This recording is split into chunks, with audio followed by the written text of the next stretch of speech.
Hi hello കൂട്ടുകാരെ, എല്ലാവർക്കും എൻ്റെ ചാനലിലേക്ക് സ്വാഗതം കേട്ടോ. അപ്പോൾ ഞാൻ കുറച്ച് ദിവസം മുന്നേ ഒരു കാക്കപ്പെണ്ണിൻ്റെ വീഡിയോ ഇട്ടിരുന്നു കേട്ടോ. അതിൽ ആ കാക്കപ്പെണ്ണിന് വയ്യാതെയാണ് നമുക്ക് കയ്യിൽ കിട്ടിയത്. ഞാൻ അതിൻ്റെ അപ്ഡേറ്റ്സ് കാര്യങ്ങളൊക്കെ അറിയിക്കാമെന്ന് പറഞ്ഞിരുന്നു. അപ്പോൾ അത് അറിയിക്കാൻ വേണ്ടി വന്നതാണ് കേട്ടോ ഈ വീഡിയോയിലൂടെ. ഇപ്പോൾ കാക്കപ്പെണ്ണ് ഇപ്പോൾ ഫുഡൊക്കെ കഴിച്ചു തുടങ്ങി. അന്ന് കിട്ടിയപ്പോൾ ശരിക്കും അവശയായിരുന്നു. ഫുഡ് കഴിക്കുന്നുണ്ടായിരുന്നില്ല. അതിന് നടക്കാനോ പറക്കാനോ ഒന്നും സാധിക്കുന്നുണ്ടായിരുന്നില്ല കേട്ടോ. ഇപ്പോൾ പക്ഷേ ആൾ ഫുഡൊക്കെ കഴിക്കുന്നുണ്ട്.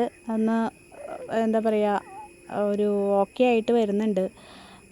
ആളെ നോക്കുന്നതൊക്കെ കെയർ ചെയ്യുന്നതൊക്കെ നമ്മുടെ രാജേച്ചിയാണ്. തൊട്ടടുത്ത വീട്ടിൽ രാജേച്ചിയാണ്. രാജേച്ചിയുടെ വീട്ടിൽ നിറച്ച് പട്ടികളും പൂച്ചകളൊക്കെ ഉണ്ട്. അവരുടെ വീഡിയോസൊക്കെ ആയിട്ട് വേറൊരു വീഡിയോയിൽ വരാം. അപ്പോൾ ഇപ്പോൾ അവൾക്ക് വേണ്ട ഫുഡ്, കാരണം എന്താണെന്ന് വെച്ചാൽ കുറച്ച് കഴിച്ച് മതിയായിട്ടുണ്ട് ആൾക്കത് തുപ്പിക്കളയണേ. അപ്പോൾ നിങ്ങൾക്ക് എല്ലാവർക്കും എൻ്റെ ഈ ചാനലും വീഡിയോ ഒക്കെ ഇഷ്ടപ്പെടുന്നുണ്ടെങ്കിൽ സബ്സ്ക്രൈബ് ചെയ്യാനും ഷെയർ ചെയ്യാനും ലൈക്ക് ചെയ്യാനൊന്നും മറക്കരുതേ. അപ്പോൾ വേറൊരു വീഡിയോ ആയിട്ട് വരാം കേട്ടോ.